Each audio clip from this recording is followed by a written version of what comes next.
Welcome to the Real Estate Espresso Podcast, your morning shot of what's new in the world of real estate investing.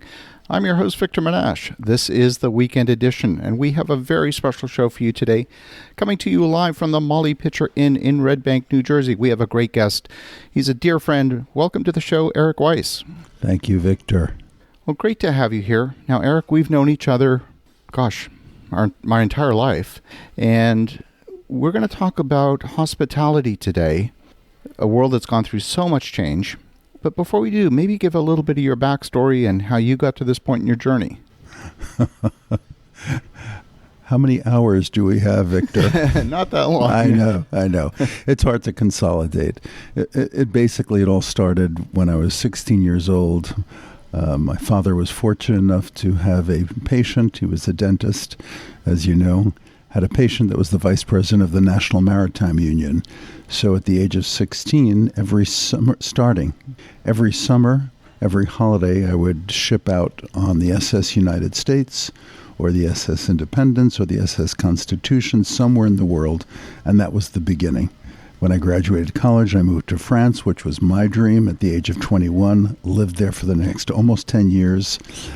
Was exposed to culinary, wine, service, a lifestyle that was absolutely foreign to this American. And then came back and started at the Culinary Institute as a student in Hyde Park, New York. Finished the program, was hired as an assistant instructor, and then started my own consulting business 30 years ago. And have had varied projects all over the world, everything from being the service and wine advisor to the White House for 15 years, to working with international hotel groups, corporations, cities, etc. So it's been very, very diversified. And you've worked with some storied properties, everything from Hilton. You've worked on some boutique hotels up in wine country in Northern California.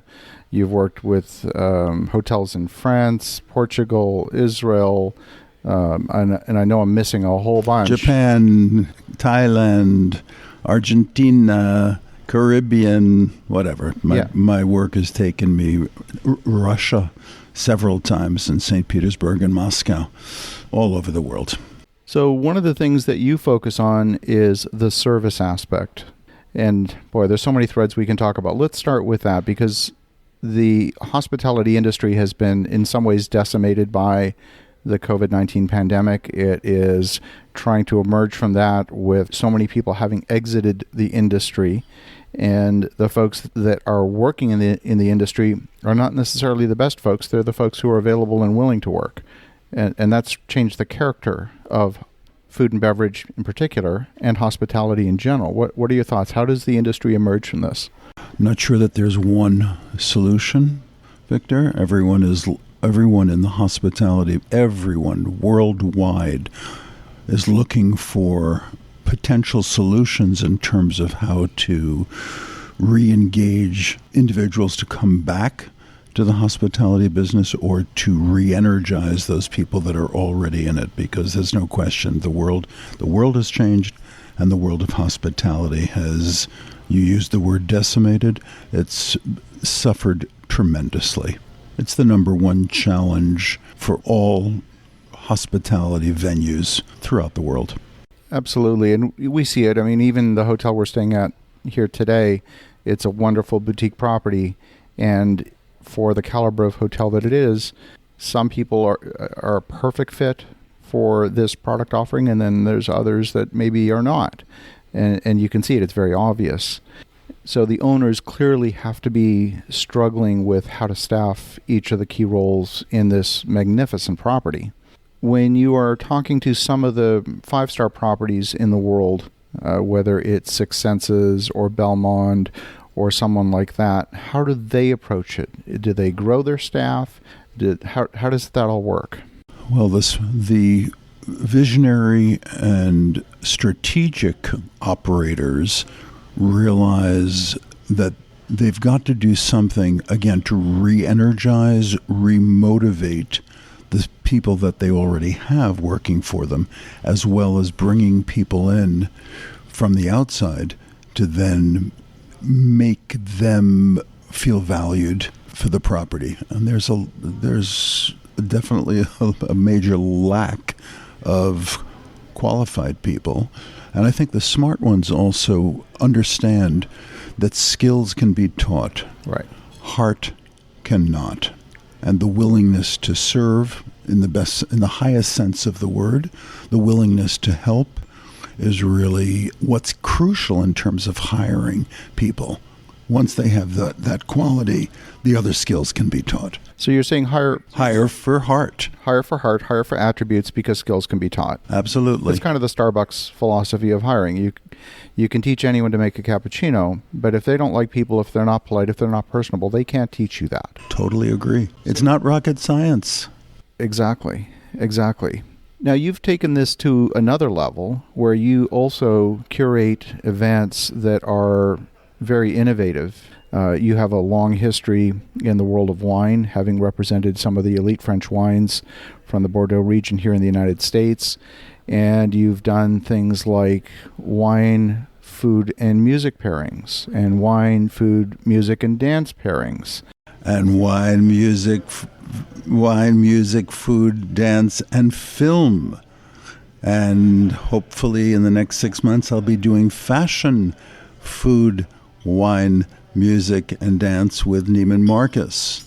So what was the genesis of that idea, which has clearly developed and evolved over time? And what's that like for the patron to experience? Well, the event is called actually the Harmony of the Senses. And I believe that in my development and my skill set, that the food and wine event is no longer enough. Right. Wildly, 40 years ago, I was doing those events in New York when nobody else was doing them. But I think people have become very jaded by food and wine dinners, and that's it. So I decided organically to add other elements, other senses, and other art forms to the mix. And it's been incredibly exciting.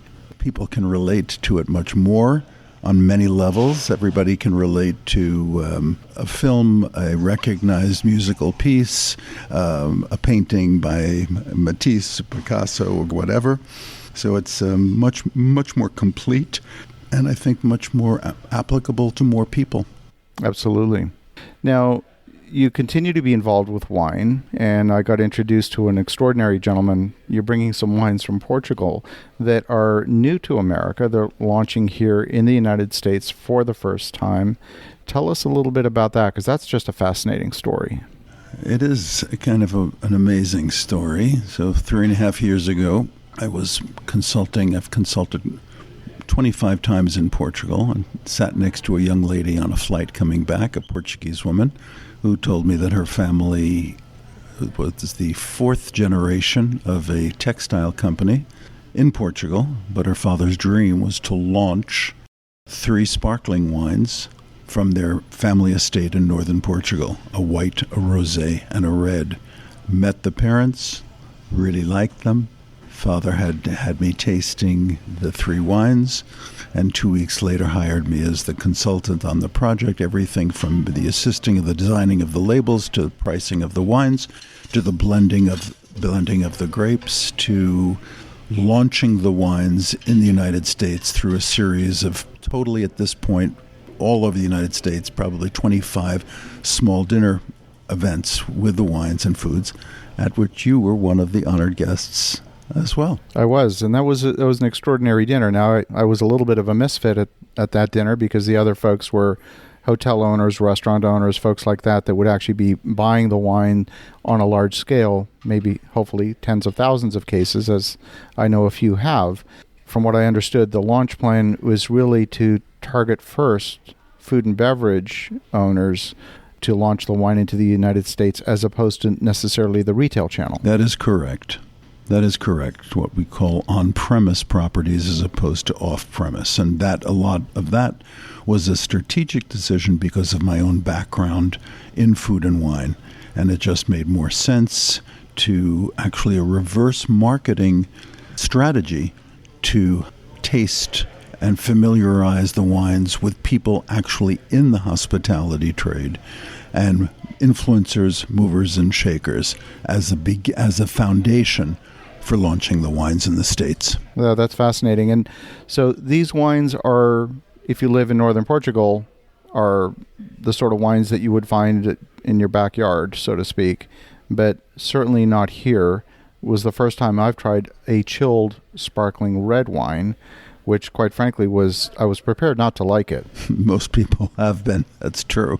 And I was actually astounded at the quality, the balance. It was truly, truly extraordinary. The red sparkling wine of the three varietals has been the most surprising to most, because the wines are made with the champagne method, which is very unusual for sparkling wines, not champagnes from the Champagne region in France.